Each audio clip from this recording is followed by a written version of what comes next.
Sa isang maliit na sityo ng Barangay San Antonio, kami ay nagtipon, bitbit ang pagod ng kahapon, at ang pananabik sa kung anong naghihintay. Bago ka tuluyang pumasok sa bundok, kailangan mo munang magpakilala, isulat ang pangalan, parang paalala, na sa lugar na ito, ikaw ay bisita lamang.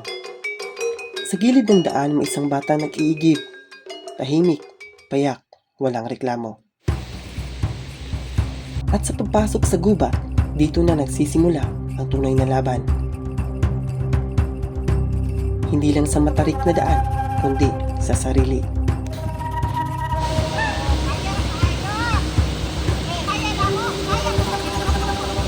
Sa bawat tawid sa malamig na sapa, unti-unting nawawala ang gaan ng simula.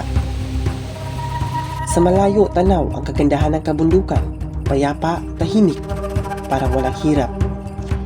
Pero tulad ng buhay, hindi lahat ng maganda, madaling marating.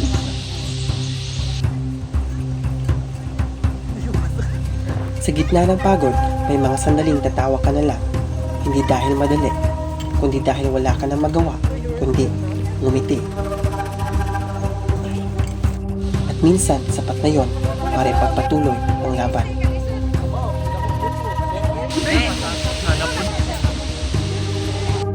Habang papalalim ang aming paglalakbay, mas lalong kumikipot ang daan.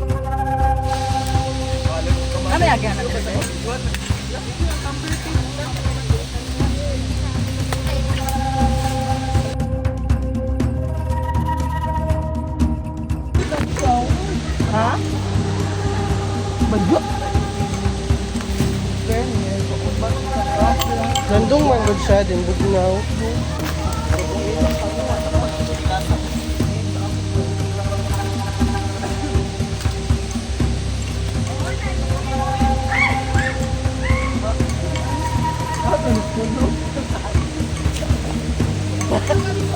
Naibangag ha, mabulos sa Sa gilid ng isang napakalaking bato, kapit sa mga ugat, parang buhay na rin ang kumakapit sa amin. Isang maling galaw at pwede kang mawalan ng balanse.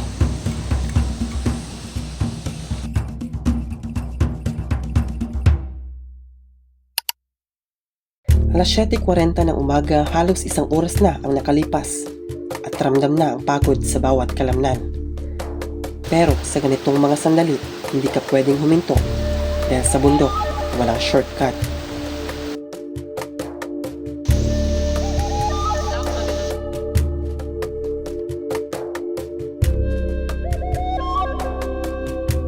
Kailangan mong tahakin ang bawat hirap kahit paulit-ulit. Babalik ka sa tubig, malamig, umaagos, walang tigil. Parang paalala na kahit gaano kahirap ang dinaanan mo, tuloy pa rin ang mundo.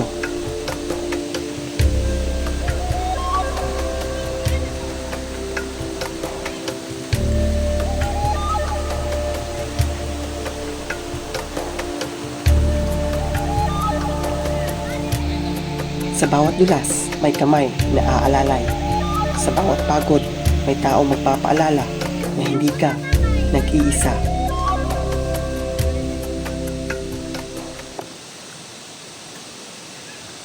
At narating namin ang paanan ng Sakta Falls. Kita ang ngiti sa aking ngalabi dahil akala ko tapos na ang kalbaryo. Pero maghahanda lang pala ito upang marating namin ang sentro ng Sakta Falls.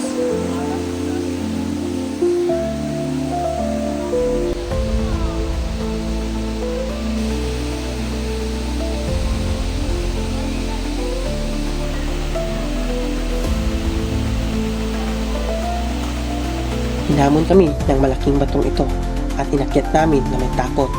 Ngunit, hinarap namin ito ng may tapang.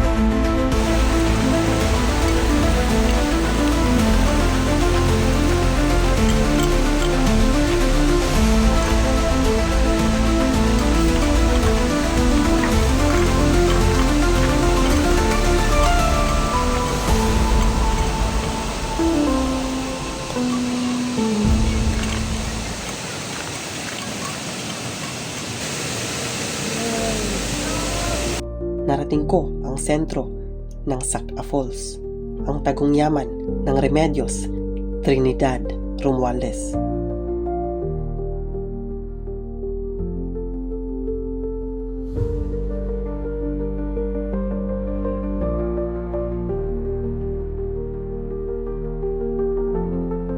Sa unang sulyap, ako'y napahinto, namangha.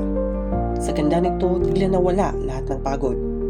Parang bawat patak ng tubig, binubura ang hirap ng kahapon. Sa harap ng ganitong tanawin, wala kang ibang magagawa kundi humanga. Pero habang tumatagal, maiintindihan mo, hindi lang pala ito tungkol sa ganda ng destinasyon. Tungkol ito sa sarili ko dahil hindi ako sumuko sa hirap ng aking dinaanan. Bago tuluyang ikapin ang lamig ng tubig, sandali muna kaming huminto, kumain, nagpahinga. Parang pagbawi sa lahat ng lakas na nawala.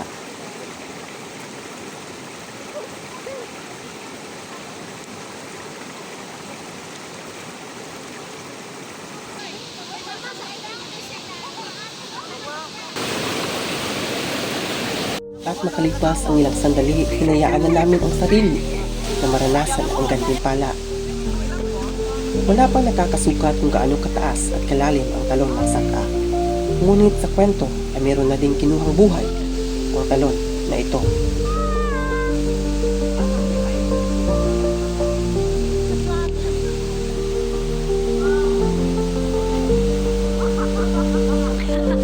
Sa bawat tawa, sa bawat sigaw, unti-unting nawawala ang pagod, napapalitan ang saya. Pero hindi lahat ng saya, walang halong takot. At doon ko napagtanto, minsan ang tunay na laban, hindi nasa daan, nasa isip. Mananatili ka ba sa ligtas o susubukan mo tumalon? Takot ako, pero mas takot ako magsisi dahil naniniwala ako isang beses lang akong mabubuhay sa mundo, kaya kailangan kong sulitin ito. At matapos ang saya, naghanda na kami sa aming pag-uwi at simulan ulit ang pagharap sa Kalbaryo.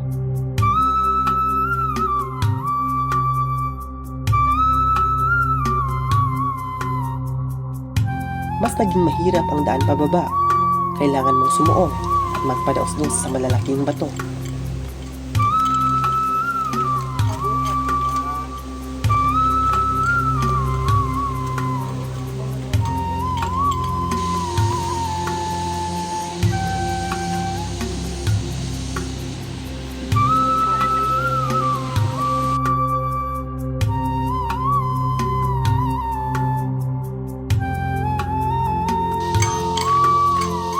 Katulad ng daan papunta, kailangan mo ring sumuong sa mga sanga ng kahoy sa iyong pag-uwi.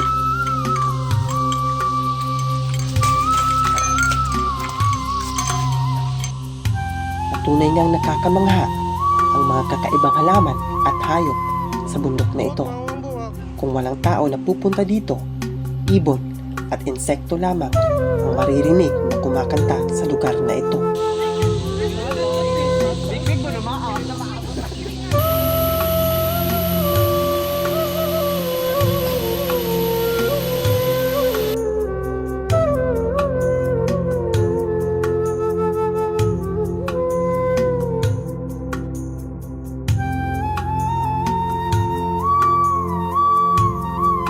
Matarik ang mga daan.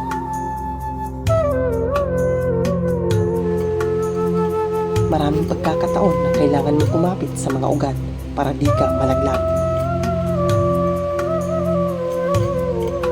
Sa sobrang tarik, pag ikaw ay nahulog,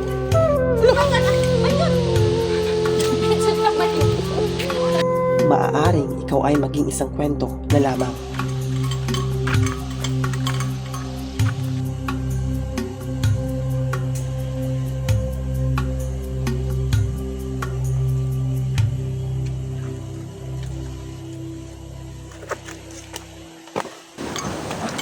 Dahil nahuli ako, nadatnan ko ang aking magkasamahan na huminto at napagdesisyonang magpahinga muna.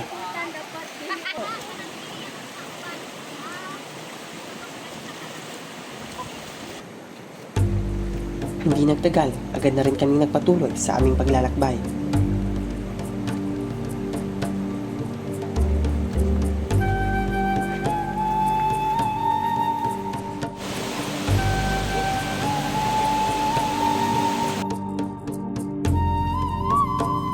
Tinawid ulit ang sapa at hinayaang mabasa ang katawan.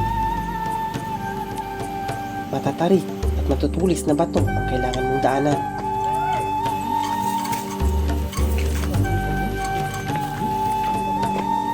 May mga pagkakataon na kailangan mong dumaan sa isang bangin.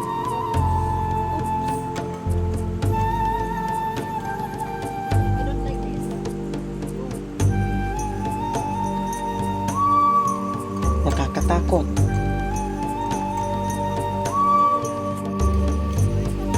Nakakaubos hininga. Ngunit kailangan mong magpatuloy. Sa bawat takbang, tuloy ang lakbay. Hulas, pagod, pero kailangan magpatuloy.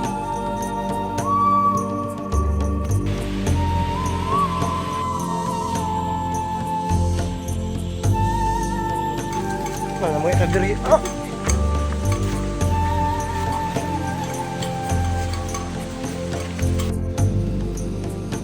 Alas 3 na ng hapon nang kami ay makababa ng bundok.